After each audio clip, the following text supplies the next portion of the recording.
Amados irmãos, vamos ouvir nesse instante a pregação do Evangelho do nosso Senhor Jesus Cristo. E o texto da pregação desta manhã é a primeira carta do apóstolo João, capítulo 3, os versículos 11 e 12, nos quais é mencionado o fato de que Caim matou Abel. E por isso, então, vamos ler Gênesis, capítulo de número 4, que narra este primeiro homicídio. Vamos ler do versículo 1 ao 16 de Gênesis 4. Gênesis 4. Coabitou o homem com Eva, sua mulher. Esta concebeu e deu à luz a Caim. Então disse: adquiri um varão com o auxílio do Senhor. Depois deu à luz a Abel, seu irmão. Abel foi pastor de ovelhas e Caim, lavrador. Aconteceu que no fim de uns tempos, trouxe Caim do fruto da terra uma oferta ao Senhor. Abel, por sua vez, trouxe das primícias do seu rebanho e da gordura deste. Agradou-se o Senhor de Abel e de sua oferta, ao passo que de Caim e de sua oferta não se agradou. Irou-se, pois, sobremaneira Caim, e descaiu-lhe o semblante. Então lhe disse o Senhor: por que andas irado, e por que descaiu o teu semblante? Se procederes bem, não é certo que serás aceito? Se todavia procederes mal, eis que o pecado jaz à porta. O seu desejo será contra ti, mas a ti cumpre dominá-lo. Disse Caim a Abel, seu irmão: vamos ao campo. Estando eles no campo, sucedeu que se levantou Caim contra Abel, seu irmão, e o matou. Disse o Senhor a Caim: onde está Abel, teu irmão?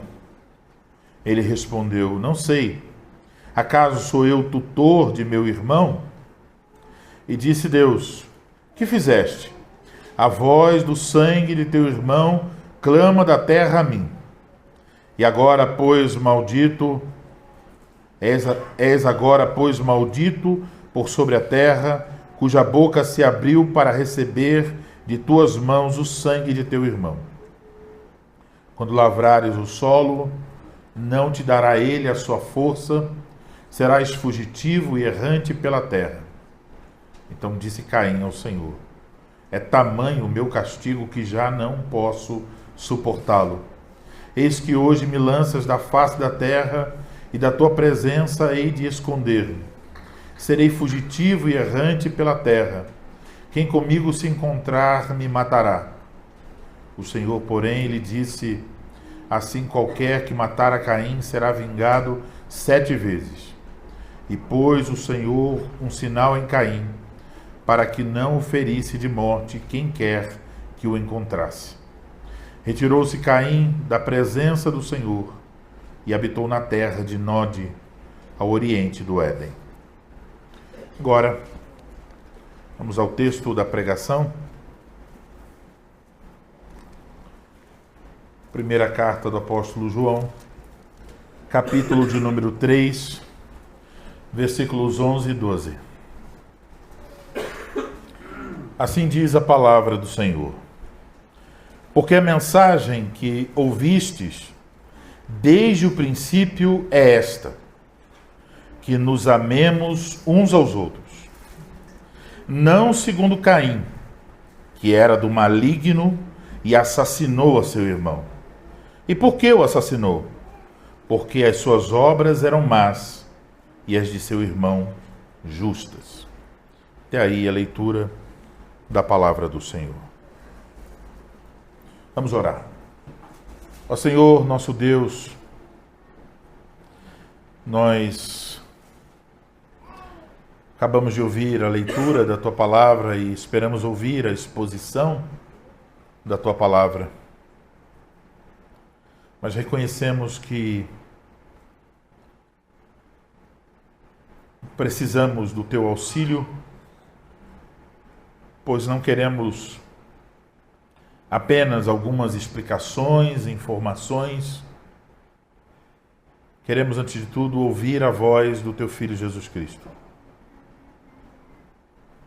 Então, ser gracioso para conosco e nos concede a bênção de ouvir, por meio da pregação, a voz do Teu Filho. Que mais uma vez Ele exerça seu domínio sobre nós, mostrando-nos em Sua palavra aquilo que Ele requer de nós. Mais uma vez possamos experimentar o Seu pastoreio por meio da pregação de Sua palavra. Concede, pois, então, Senhor, a Tua bênção, o Teu povo aqui reunido. Abre o nosso ouvido, ilumina o nosso entendimento, dilata o nosso coração para sermos receptivos, para compreendermos a verdade e sermos capazes de abraçá-la de todo o coração. Concede, Senhor, nesta manhã a Tua bênção sobre a Tua igreja. Conduz o nosso coração a Ti mesmo, ao deleite da Tua presença, à alegria na Tua verdade. Concede, Senhor, essas coisas. Em o nome de Jesus Cristo pedimos. Amém. Amém. Amados irmãos em nosso Senhor Jesus Cristo, no último domingo,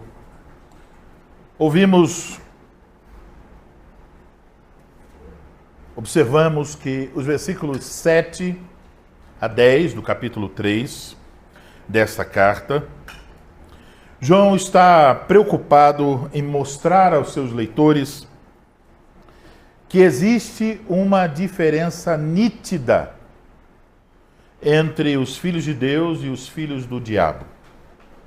Ele escreve no final do versículo 7: aquele que pratica a justiça é justo, assim como ele é justo.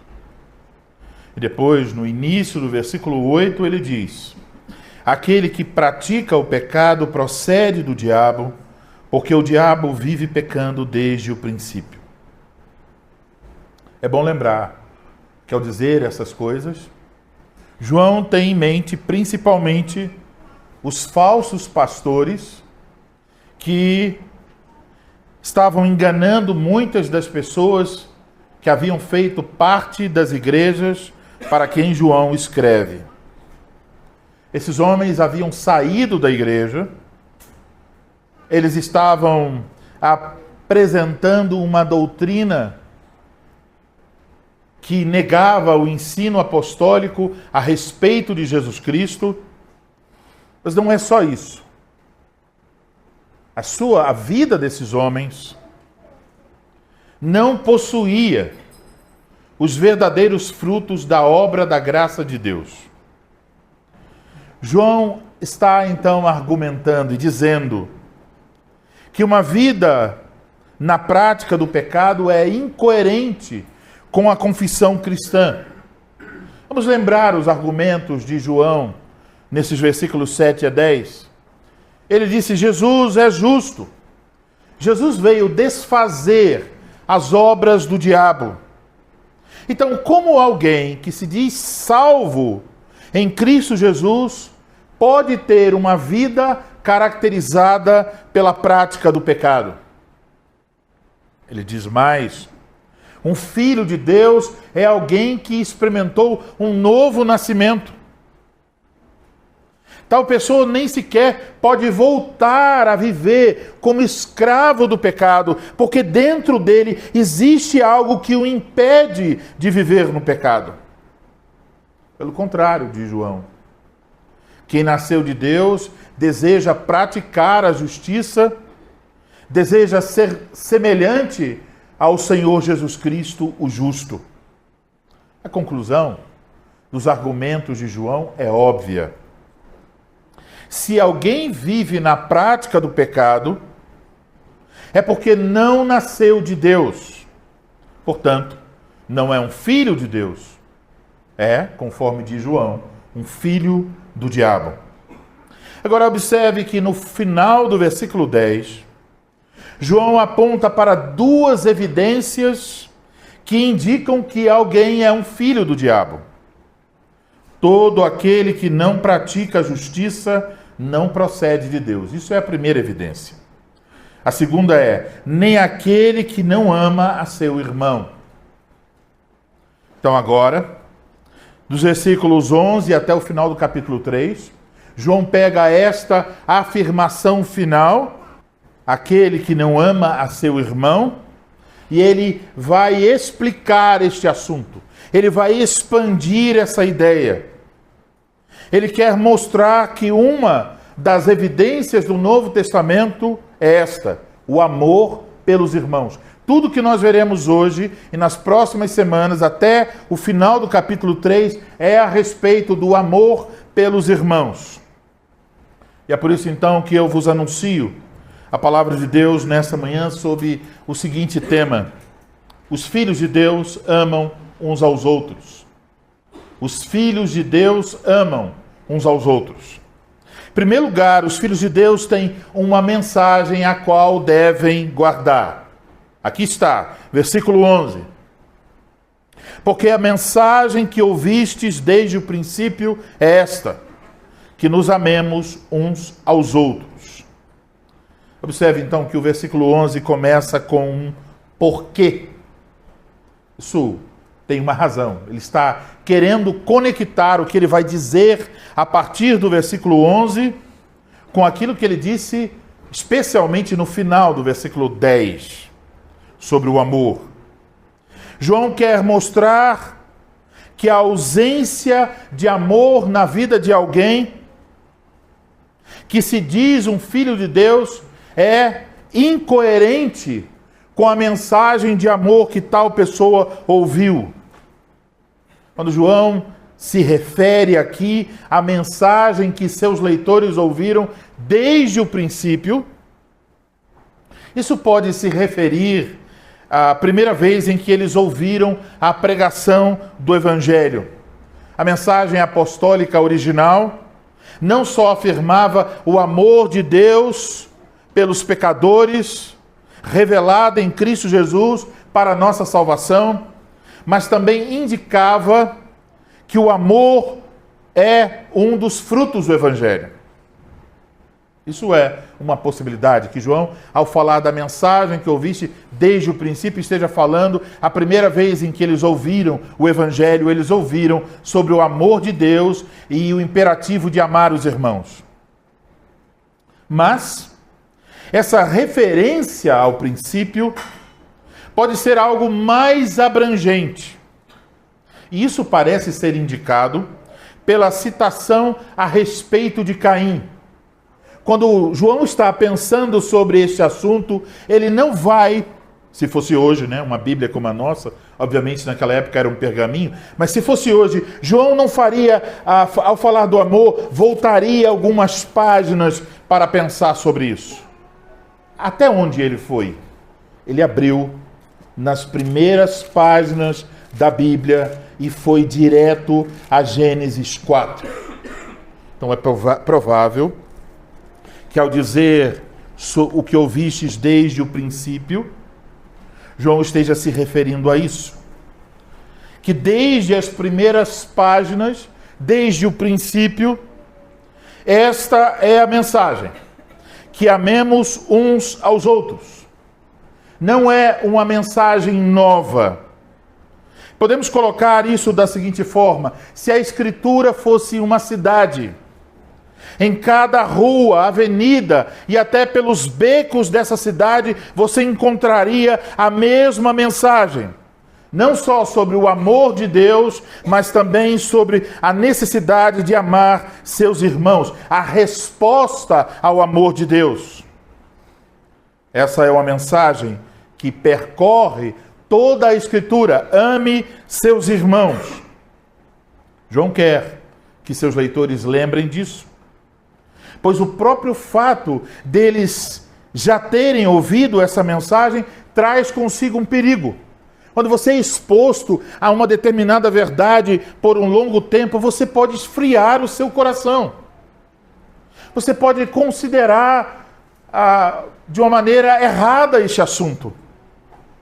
A familiaridade pode gerar um tipo de indiferença, desprezo para com a mensagem.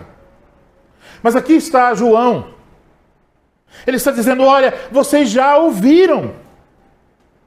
Essa mensagem está por toda a Escritura. Essa mensagem foi ensinada por Cristo. Ela foi ensinada, pregada pelos seus apóstolos. Então, meus irmãos, prestem atenção. Se está por toda a Escritura, é uma mensagem importante. E essa mensagem importante está completamente vinculada ao Evangelho. É uma implicação da obra de Cristo. Quando Cristo salva uma pessoa, quando essa pessoa nasce para Deus, eis o que acontece. Ela passa a amar seus irmãos em Cristo Jesus. O amor de Cristo por nós, revelado na cruz, tem como implicação que devemos amar uns aos outros. Ouça o que Jesus diz em João 15:12, o Evangelho. O meu mandamento é este, que vos ameis uns aos outros, assim como eu vos amei. Eis o conteúdo da mensagem. Que amemos uns aos outros. Esse verbo amar aqui está no tempo presente, ele indica um amor que deve ser um hábito normal da vida cristã. Algo que deve ser consistente na vida dos filhos de Deus. Isso quer dizer que na família de Deus, os filhos de Deus devem demonstrar amor contínuo uns pelos outros. Essa é a maneira como fica claro, como se evidencia a filiação dos filhos de Deus. Colocando de outra forma, você não se torna um filho de Deus ao amar os seus irmãos. Mas você deve amar os seus irmãos, porque Deus adotou você em sua família.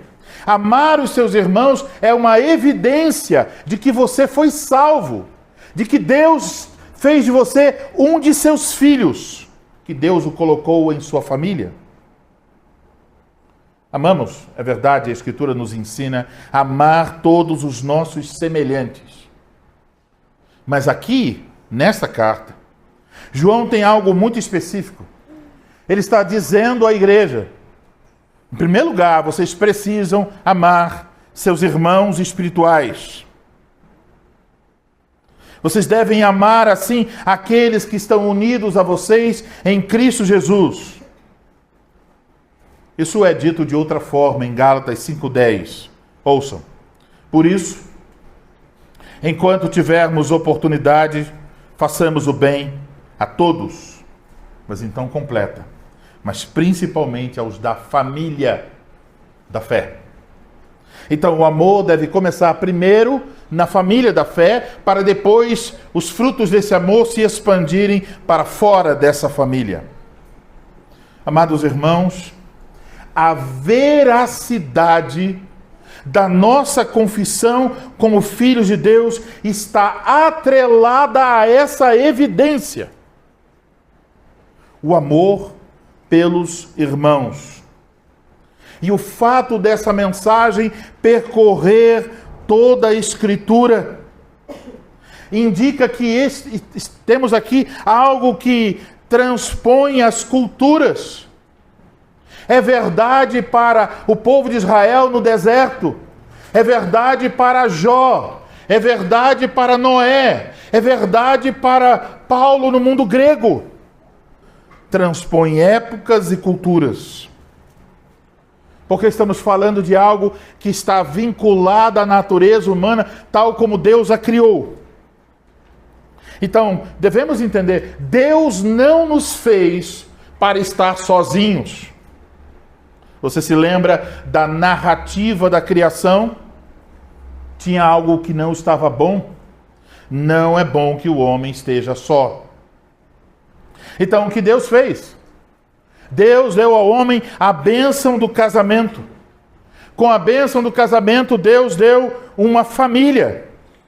Mas também lemos sobre a queda. E na queda, encontramos problemas até dentro da família. Por causa da queda, temos a primeira pessoa a nascer neste mundo. Pense sobre isso. O primeiro ser humano, depois de Adão e Eva, o primeiro que saiu do ventre de uma mulher. Alguém que Eva colocou muita esperança. Tive um varão com auxílio do Senhor.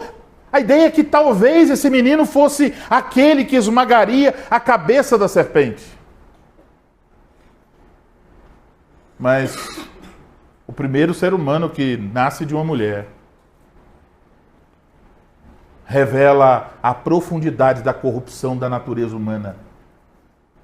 Ele não é um homem bom. Ele é um assassino, cruel e brutal. De modo que o Evangelho vem para resgatar os relacionamentos e para estabelecer um relacionamento mais duradouro do que este relacionamento genético. É por isso que a Escritura, ao falar da igreja, entre muitas palavras, a descreve como a família de Deus. Então, irmãos, não é um termo sem sentido. Tem a ver com a ideia de que a igreja é uma família. A igreja é uma família que transcende, está acima da família genética. Porque esta família espiritual, a igreja, é a única família que permanecerá. Você, marido, você, esposa, pode olhar agora para o seu esposo, para a sua esposa e dizer: meu amor, espero passar muitos anos com você.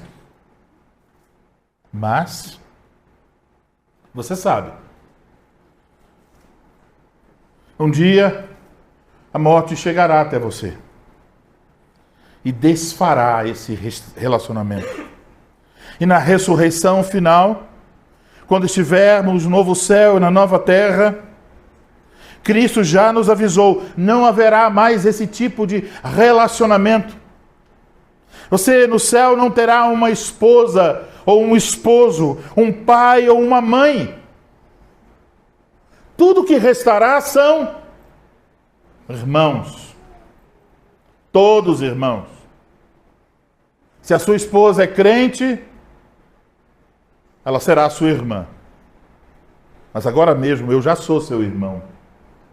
Portanto, quando todas as relações humanas elas estão destinadas a um término, nossa relação como irmãos em Cristo é uma relação perene. Ela não pode ser tirada, rompida. Não pode ser impedida. Nós não podemos ser subtraídos da mão de Cristo e, portanto, não podemos ser retirados. De fato, se estamos salvos, ser retirados dessa família. Então, aqui está algo importante. Deus nos uniu agora, mas nós estamos apenas, entenda isso, apenas no início do nosso relacionamento. Porque não importa o tempo que nós passemos juntos aqui, esse tempo não se compara ao tempo da eternidade que passaremos juntos. Então, agora, nesse tempo presente, o início desse relacionamento espiritual, devemos dar os sinais do nosso amor uns pelos outros. É a família de Deus. Devemos olhar para o que Cristo fez por nós. Devemos olhar para o que nos aguarda na eternidade e repetir conscientemente, intencionalmente, constantemente: Cristo me chama para amar os meus irmãos. E isso, meus irmãos, devemos fazer não só pela bênção contida nesse tipo de amor, mas também porque há nisso tudo um forte vínculo com a evangelização. Ouçam o que Jesus diz em João, o Evangelho, capítulo 13, versículos 34 e 35. Novo mandamento vos dou, que vos ameis uns aos outros, assim como eu vos amei, que também vos ameis uns aos outros. Nisto conhecerão todos que sois meus discípulos, se tiverdes amor uns aos outros. Vocês percebem como a nossa cultura está saturada de falsos pregadores e de falsas igrejas? De que maneira nós podemos chamar a atenção das pessoas ao nosso redor? Aqui está algo mais poderoso do que 1 bilhão de folhetos. O nosso amor uns pelos outros, como filhos de Deus. Mas não entendam errado. Não se trata de dizer que amamos. Porque isso é fácil. Não se trata de buscarmos sentimentos para dizer, eu sinto alguma coisa por aquele outro. Mas se trata de evidenciar, por meio de nossa vida congregacional, que de fato nós amamos uns aos outros. Nesse sentido, a igreja precisa ser como uma cidade edificada sobre um monte. Não é possível fingir que não vê. Está lá, é claro, é evidente. As pessoas deveriam dizer a nosso respeito, olha, eu posso perceber que essas pessoas realmente amam umas às outras. Eles estão sempre procurando o bem uns dos outros. Eles falam a respeito uns dos outros com amor, com ternura, com gentileza. Eles são como uma família. Então, essas pessoas depois devem ver esse, por assim dizer, jarro da comunhão dos santos, está cheio até a borda, e então, finalmente, ele transbordar para fora, para outras pessoas, alcançando-as para servi-las em amor. E, meus irmãos, se nós não fizermos isso, entendam isso, se nós não seguirmos com intencionalidade nessa direção, agarrando esta verdade preciosa do Evangelho, se nós não fizermos isso, nós podemos chegar o dia em que esta congregação será instituída. Oficialmente aos olhos do mundo, aos olhos da confederação, aos olhos de outras igrejas, seremos uma instituição. Podemos nos tornar uma instituição séria, uma instituição organizada, uma instituição onde existe a doutrina bíblica, a pregação fiel. Mas ainda assim podemos ser só uma instituição. Quando a Escritura diz que nós temos que ser uma família. Você entende a diferença? Qual dos dois você prefere? Você quer fazer parte de uma instituição? Então você está no lugar errado. Porque se é só isso que você quer, não é isso que queremos. Queremos ser uma família. Cristo, e queremos isso porque Cristo quer isso para nós. Cristo deseja que sejamos mais do que uma instituição. Ele quer que sejamos uma família, onde verdadeiramente os irmãos amem uns aos outros. Ele disse isso. Deus está dizendo isso desde as primeiras páginas da Escritura. E agora, no texto de João, mais uma vez o Espírito Santo está dizendo, esta é a mensagem que vocês já ouviram. Então pratiquem, amem uns aos outros. Então eu tenho algumas perguntas para vocês. E eu espero que você procure responder. Você realmente pode dizer que ama seus irmãos, os membros catecúmenos desta congregação? Você ousaria dizer isso? Eu amo. Você diria, até de forma mais clara, eu amo a todos eles, a cada um deles, os grandes e os pequenos, os que parecem ter mais destaques e os mais humildes. Então, se você diz isso, eu começaria com outras perguntas. Você ora por eles? Porque se você não faz nada, é só palavra, é só retórica. Mas você ora por eles? Eis a pergunta. Eles já foram na sua casa? Você já teve o privilégio de hospedá-los? Você é fiel em sua contribuição para que, se alguém nesta congregação te passar por alguma dificuldade, possa receber o socorro de Cristo por meio do trabalho diaconal? Ou você está interessado apenas em comprar coisas para você? Quando alguém adoece, quando alguém está em recuperação de uma cirurgia, você está lá incomodado e ligando para a pessoa e procurando meios de servir essa pessoa?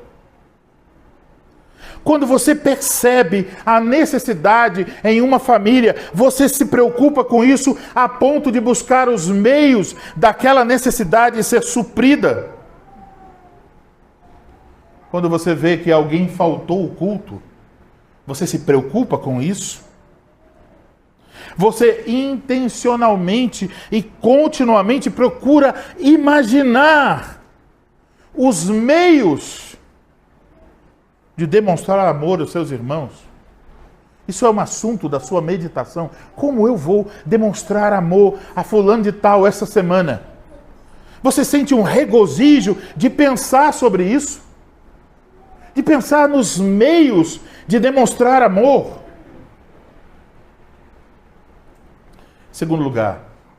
Então, em primeiro lugar, temos uma mensagem que devemos guardar. Agora, em segundo lugar, temos uma ilustração que devemos considerar. Veja o versículo 12. Não segundo Caim, que era do maligno, e assassinou a seu irmão. E por que o assassinou? Porque as suas obras eram más e as de seu irmão justas. João, a partir daqui, está a oferecer duas ilustrações. A primeira está aqui no versículo 12. Não segundo Caim. A segunda está lá no versículo 16, veremos em outro dia. Nisto conhecemos o amor, que Cristo deu sua vida por nós e devemos dar a vida pelos irmãos. Hoje vamos olhar apenas para a ilustração negativa. Não amem segundo Caim, que era do maligno e assassinou seu irmão. Então aqui no versículo 12 temos a única alusão direta ao Antigo Testamento em toda essa carta. E é muito interessante observar que João não tem problemas de tirar um imperativo moral e ético de um relato biográfico do Antigo Testamento. Ele faz isso. Ele está trazendo a história de Caim, a narrativa, para tirar uma lição moral. Mas ao mesmo tempo, João o faz não colocando apenas Caim. Ele faz isso colocando Caim em contraste com Cristo. Ele está basicamente dizendo no 12, olhem para o ódio de Caim e no que isso resultou. No versículo 16, olhem para o amor de Cristo e o que ele fez.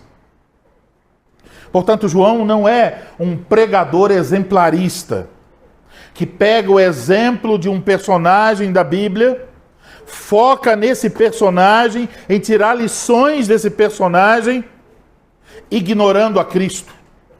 Pelo contrário, o centro de tudo que João diz aqui, até mesmo quando ele nos apresenta o exemplo negativo de Caim, ele faz isso apontando para Jesus como centro de sua mensagem. Ao citar Caim, João assume que seus leitores conhecem essa história bíblica. Mas pode ser, e talvez até algumas crianças não lembrem bem dessa história, então vou resumi-la. Caim foi o primeiro dos dois filhos de Adão e Eva. Ambos os irmãos ofereceram sacrifício a Deus. Lemos, Deus aceitou o sacrifício de Abel e rejeitou o sacrifício de Caim. Pelo que se lê em Gênesis 4:7, se procederes bem, não é certo que serás aceito. E pelo que se lê em Hebreus capítulo 11, versículo 4, pela fé Abel ofereceu a Deus mais excelente sacrifício do que Caim, pelo qual obteve testemunho de ser justo quanto às suas ofertas. Por meio dela também, mesmo depois de morto, ainda fala. E pelo que lemos aqui no versículo 12 de 1 João, podemos concluir que a rejeição de Caim se deu por conta de sua falta de fé, evidenciada na sua forma de viver. Caim não é um homem que realmente coloca a sua confiança em Deus, e a sua forma injusta de viver revela isso. Por esse motivo, Deus não aceitou a oferta de Caim. A razão principal não é porque um ofereceu um animal e outro ofereceu produtos da lavoura. A razão principal é o coração. O coração de Abel é um, o coração de Caim é outro. E então, Caim, com esse coração endurecido, quando viu que Deus não se agradou de sua oferta, como ele reagiu?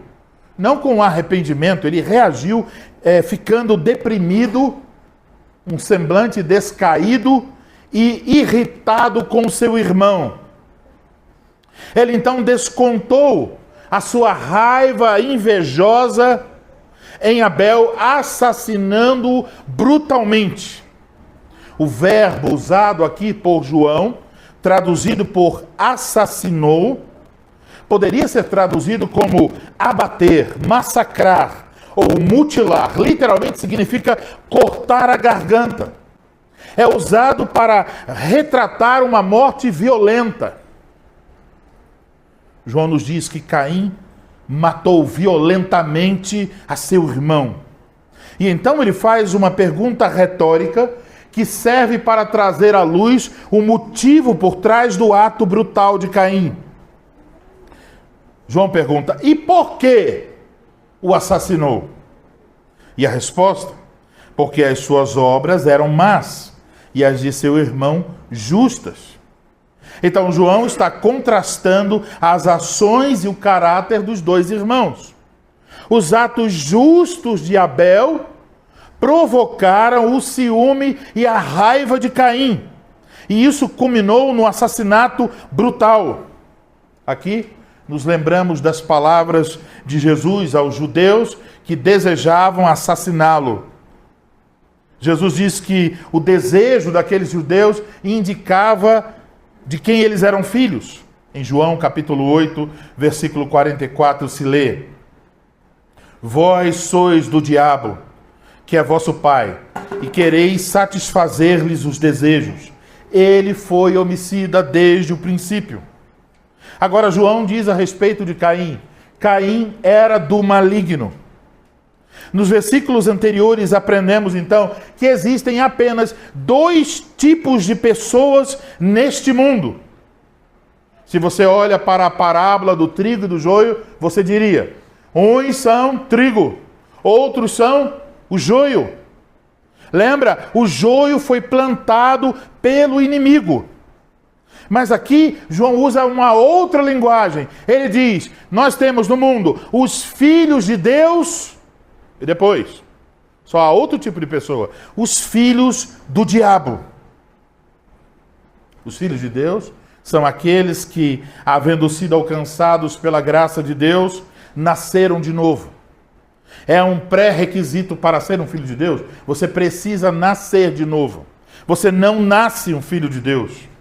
A forma de viver dos filhos de Deus aqueles que nasceram de novo, aqui em nosso contexto é caracterizada pela prática da justiça e o amor pelos irmãos. Os filhos do diabo, por sua vez, são aqueles que não foram alcançados pela graça de Deus, ainda estão nas trevas, estão mortos em seus delitos e pecados e sob a influência de seu pai, o diabo. A vida de tais pessoas é marcada pela prática do pecado e pela falta de amor.